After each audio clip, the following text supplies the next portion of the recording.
Hey, hey, hey, welcome back to the Women of Power show with me, Lavelda Vincenzi. This is the show where we explore the essence of female power, the tools, techniques, strategies that make women powerful. So what I do is a deep dive exploration with many powerful women and men to understand how us as women can show up much more powerfully in the world. My guest today is, hold up, let me get this right. Named 40 under 40 business innovators by the Scottish Business News in 2016. Also a marketing strategist and co-founder of Decuri. An engineer turned marketer. Yes, y'all, you heard me right. Please welcome Yekemi Otaru. Hello, Yekemi. Hello, welcome. How are you? I'm fine, thank you. So good to be here. Girl, hold up. I gotta change my setup today because you did engineering. Let me get this right. And then you went from engineering to marketing. Correct. Help? Yeah, it's been an interesting journey. So you're right. I started life as an engineer. I have a chemical engineering degree and a petroleum engineering degree. And I started in the oil and gas industry as a petroleum engineer. And during that time, it was interesting because I was really trying to figure out what I want to be when I grow up. And while I was good at engineering, I just found that there was a bit more there. I was interested in, why we sell to customers what we sell, the opportunities for new technology, competitor research, that kind of thing. So I wasn't a typical engineer. I was also quite extroverted, so quite annoying for the other engineers I would expect. So yeah, through kind of 6-7 years in engineering, I was fortunate to have managers who gave me the opportunity to, do more commercial things like get involved in sales, get involved in marketing, get involved in customer-facing roles. And I think that was really the birth of my passion around marketing and really understanding what it is that we're offering customers in the marketplace. So yeah, I've been in marketing now for about 10 years. And yeah, I'm a different kind of marketer, I suppose, and I love it. I really love having that technical knowledge so I can really help technical founders in particular and SMEs that are looking to grow but just don't have that expertise around marketing. So I understand what they're trying to achieve with their product, and I have the marketing expertise. So that's been something that I've been really honored to have that role in my business community. So why did you pick engineering, right? Because it feels to me like engineering and marketing are almost completely different ends of the spectrum. And I'm sure there'll be others watching and listening going, well, that is quite a career transition. Were you always quite analytical? Was it something you were drawn to initially? Yeah, it's a great question. I think where I'm from, which is Nigeria, if you didn't study engineering or, become a doctor, then, it did feel in, the generation of my parents that the opportunities for you in terms of career were very, very limited. So it was really about, right, which engineering can you study, which is the least masculine engineering that can give you, a bright future and set you up. So that was kind of how I started in engineering. I mean, to be fair, I was good at math. I excelled at math. I excelled at chemistry. So it made sense. It did make sense. And so going into chemical engineering, I hadn't actually met a chemical engineer before. So I kind of studied it, not really sure where it was going to lead me. And after studying it and doing a couple of roles in engineering, I found that I suppose I'm one of those strange people. I'm analytical, very much so, but I did have this creative side, which started coming out far more strongly over time. I was quite creative, always looking for new ways to do things. I was interested in design. I was a good communicator. I'd always written, so I'm a published author, and I wrote poetry a lot as a child, which were all, I suppose, more creative type tendencies, if you like. So for people that knew me quite well, they weren't surprised that I'd moved to a more, I suppose, creative role in the business world. But yeah, that transition was quite hard because engineers in general don't go to marketing, if I can say that. They don't go to marketing. But I was fortunate to be in a company that, I had an engineering role, and I went to my manager and said, I would like an opportunity in marketing. And I don't think I would have gotten that opportunity anywhere else. You know, it was quite a difficult transition to make. But I had studied an MBA and I had done a couple of marketing modules, and I felt that that was an area that I wanted to kind of go down. I wanted to go down that road. So I was quite fortunate to be working in a company that gave me the chance, without marketing experience per se. I moved from being a senior engineer, with 10 people reporting to me, to suddenly being in the marketing team for the headquarters. So that was an interesting transition for me. And that was back in 2011. So, girl, you give me more questions than answers. I've got like 5 questions just popped into my head straight away right there. What I'm hearing that I think is awesome is there was a passion there that you've had for years, and you followed that and happened to have an incredible relationship with your manager in a company that was very open to supporting you and being able to transition into something and express yourself in a different area. Before I dive into that a little bit more in terms of how engineering may have supported you with marketing, I kind of want to learn a little bit more about how you found it working in engineering, because it's even though you went to pick a very feminine part of engineering, let's face it, it's still a very male-dominated sector. Absolutely. In my class, I can't remember exactly, but maybe we were like a dozen girls, which was quite a lot in a class of, I don't know, 70 or something like that. Other engineering discipline had two or three girls. So I had a bit of a kind of a double whammy there, where I was, someone who had studied a male-dominated subject, and then I went into the oil and gas industry, which is also a male-dominated industry. So I'm not someone who shies away from, being the only one in the room who's got a certain set of skills or expertise. I'm quite used to that, actually. And I think one of the challenges I had in engineering was, not really having enough role models. So when I looked around at, who am I going to be when I grow up? Like, show me someone who is doing some amazing stuff, who looks like me. I couldn't see anyone like that around. And, at that time I was maybe 26, 27.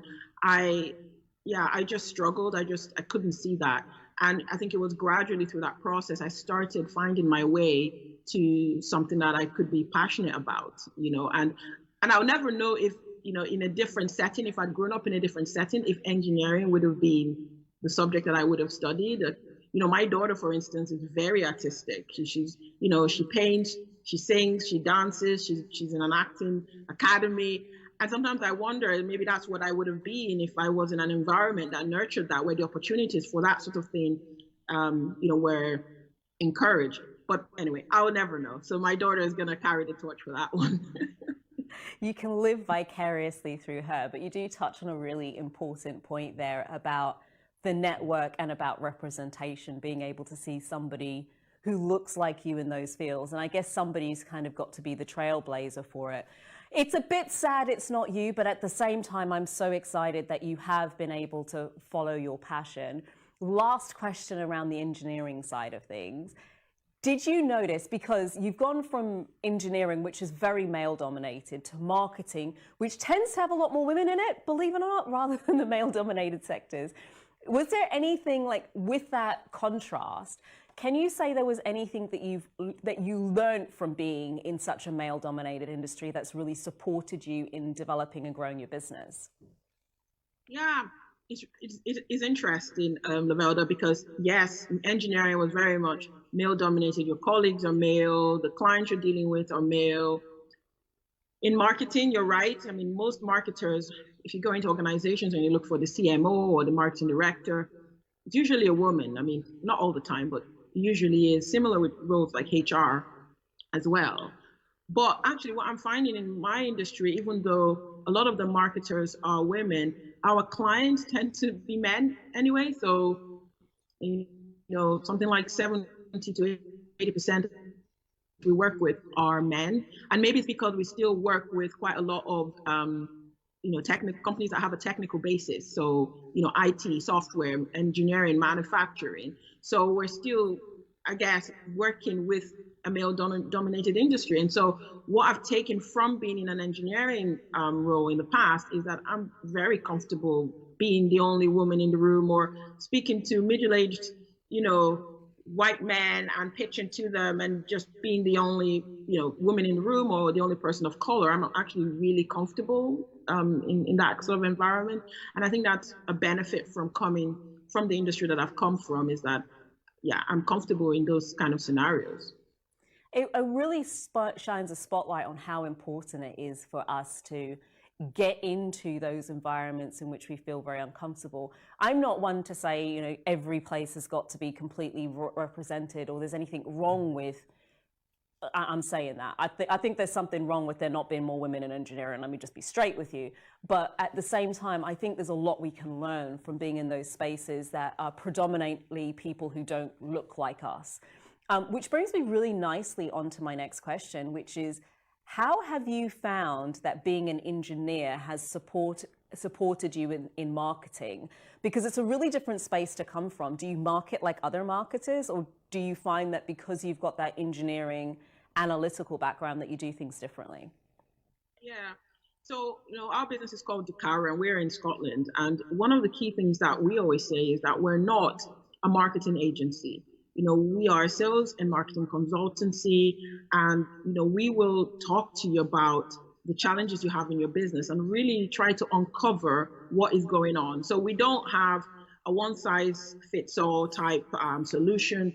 We do what we call the MRI, right? And that really comes from, an analytical place where we use data-driven tools to really understand what's going on in your business, what the gaps are, and we actually have data that we can then sit around the table and have a different kind of conversation with you and say, this is what you want to achieve in the next 12 to 24 months in your business. However, these are the gaps that you need to close. And those gaps are always different for different companies. So that's why we don't go for a one-size-fits-all. So that's where I would say that we're quite different from the typical marketer.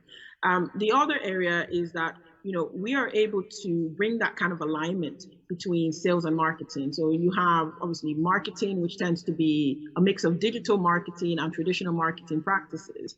But we also very much wear the sales hat, and they are different disciplines, even though they're connected. And from a sales perspective, we're able to make sure that that marketing is actually supported by sales. So if you're doing a lot of marketing, but the sales process, sales strategy is not, in place, then it's a lot of hard work, which doesn't come to anything. No one's actually actively closing those leads and nurturing those opportunities, negotiating where it needs to be negotiated, and so on.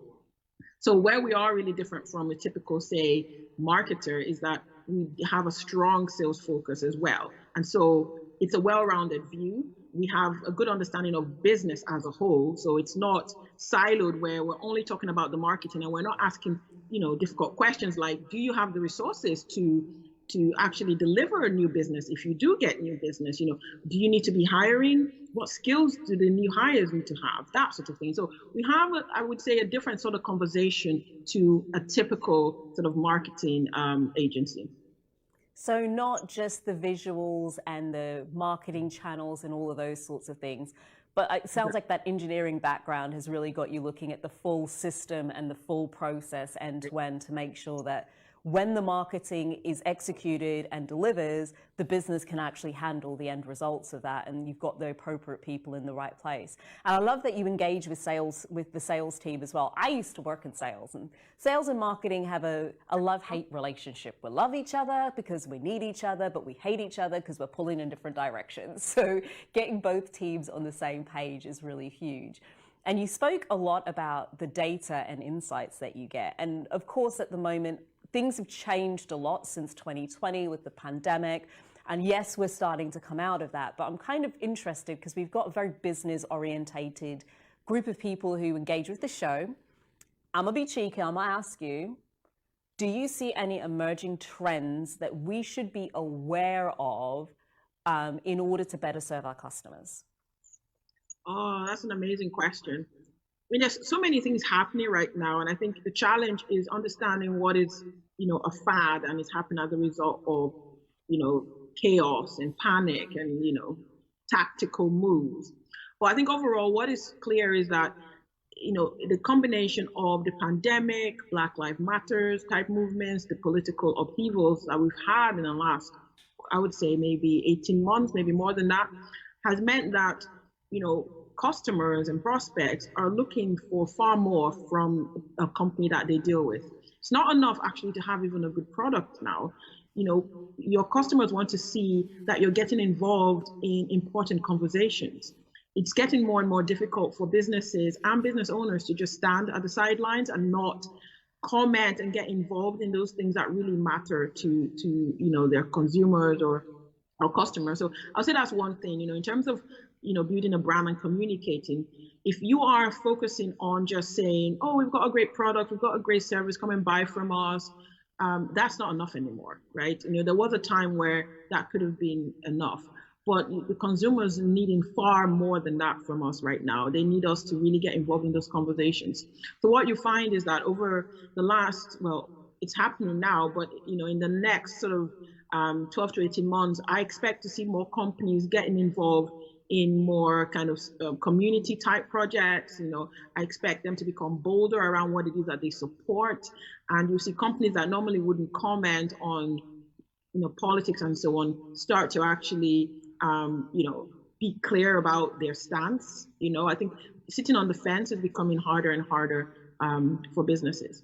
From the marketing side, it is really interesting because, let's take Clubhouse, for instance, which I know you're on, Lavelda. I mean, that's something that wasn't around. Well, I didn't know about it until around Christmas time, right? So if you're a marketing manager or you're in sales or you're a business owner and you had already put together your marketing strategy or your social media strategy, in the middle of last year or even in December or November, maybe you didn't know about Clubhouse, you haven't included it, right? So that's a really big gap because there's a really big opportunity there. So I think going forward, we're going to be seeing disruptive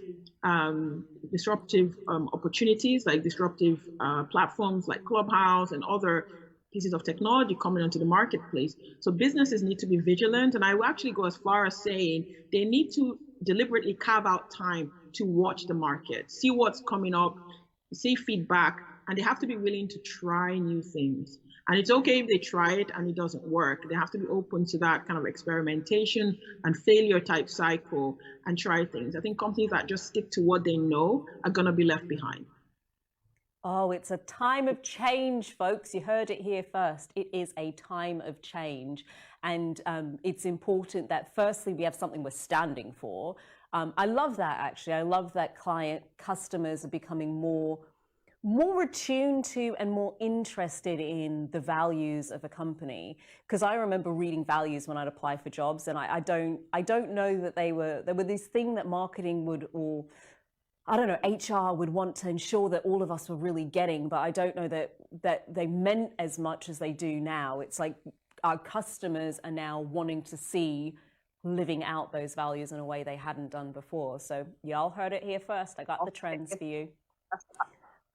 So this show is the Women of Power show. So I would be amiss not to ask a powerful woman who is, did we mention she's also a fashion designer? So she's a fashion designer and engineer, qualified engineer, like proper, like did all the degrees and stuff, and a marketer, proper qualified at that, business owner, author, etc. So a woman with a breadth of talents. I would be amiss not to ask you what you think the essence of a woman's power is. Oh, wow. Women we're just amazing beings, aren't we? I find that, women have this amazing power to be intuitive. They can be tasking. They see opportunities where I think, other people won't see those opportunities. And that, I think that's how we've been made, right? So I think for women, the combination of our empathy, our natural nurturing type inclination, and that's not necessarily that you need to be a mother. I think in general, women, we have this thing, we nurture relationships, we nurture friendships, and just the way that we empathize with people mean that we're well suited for leadership roles, and we're really powerful in those roles. I think some of that has been seen in the last year with the coronavirus and like what's happened in New Zealand, for instance, right?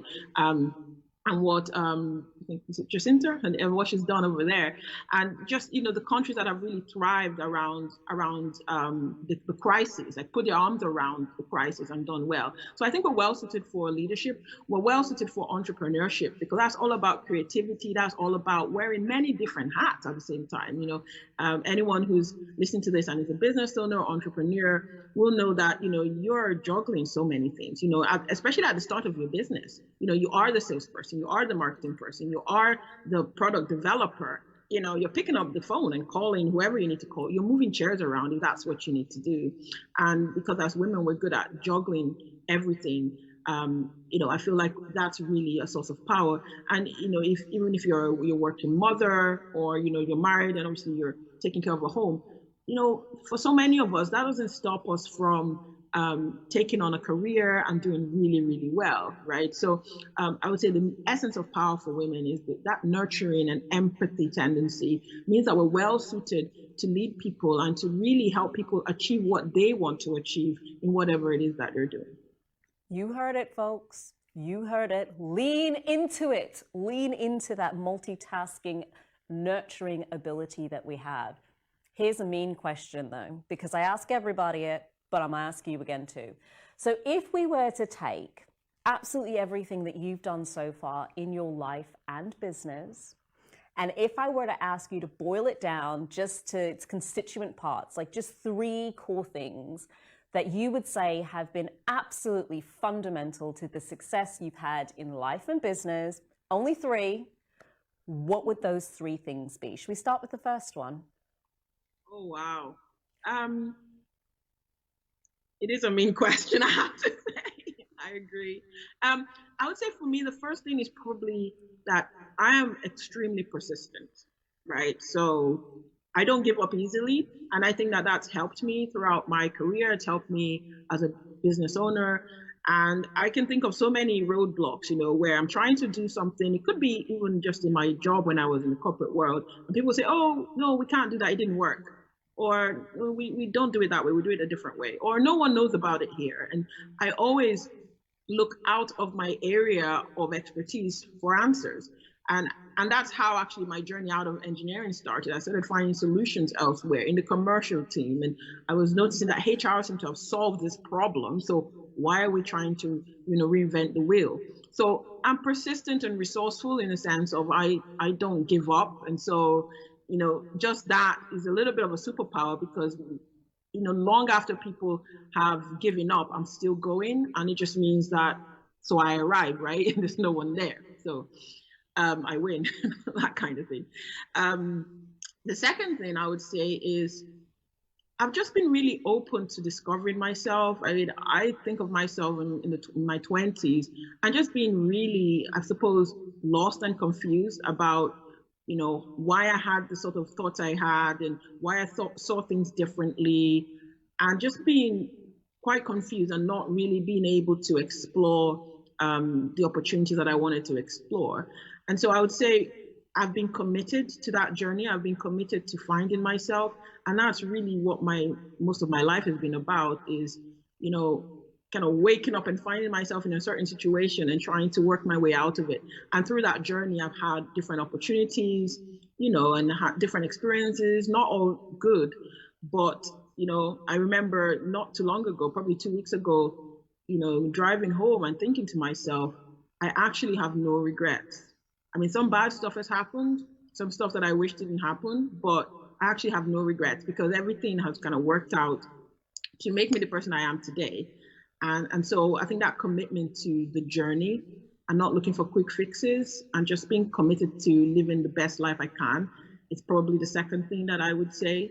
For me, the third thing is probably something I don't really know if I had much to do with, to be honest. Apart from, obviously giving birth with my children. So I got married quite early, early-ish, and started having children really at the start of my career, at the very start. So my first day on my first job, I was already 7 weeks pregnant.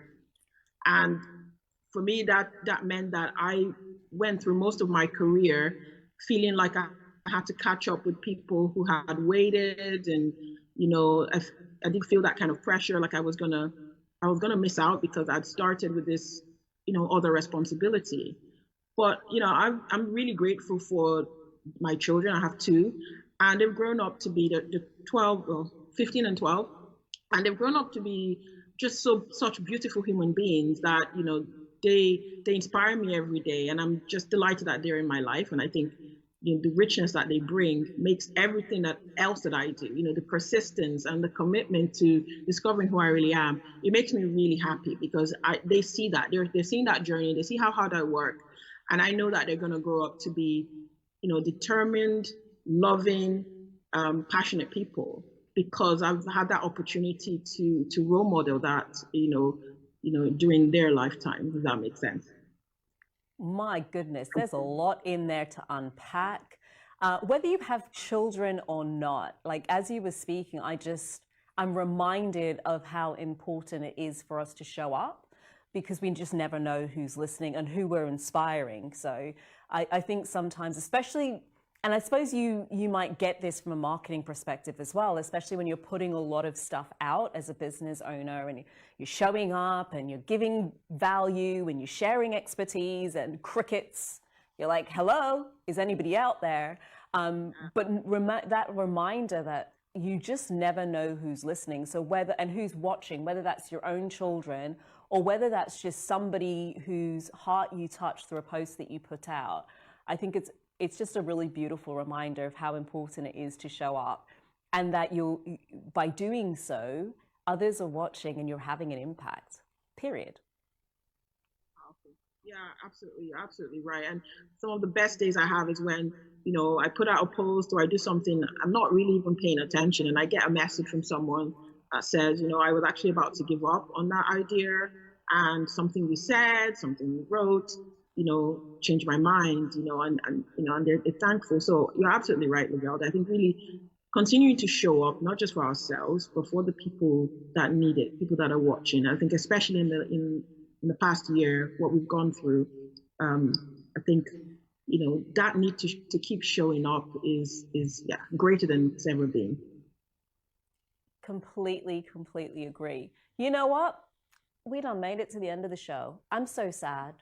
But I don't want it to end here because there'll be people watching and listening who are now just wrapped up in the success that you've had and have been whipped into action of thinking, I need a little bit more of a taste of this. So how do people get in touch with you, Yekemi?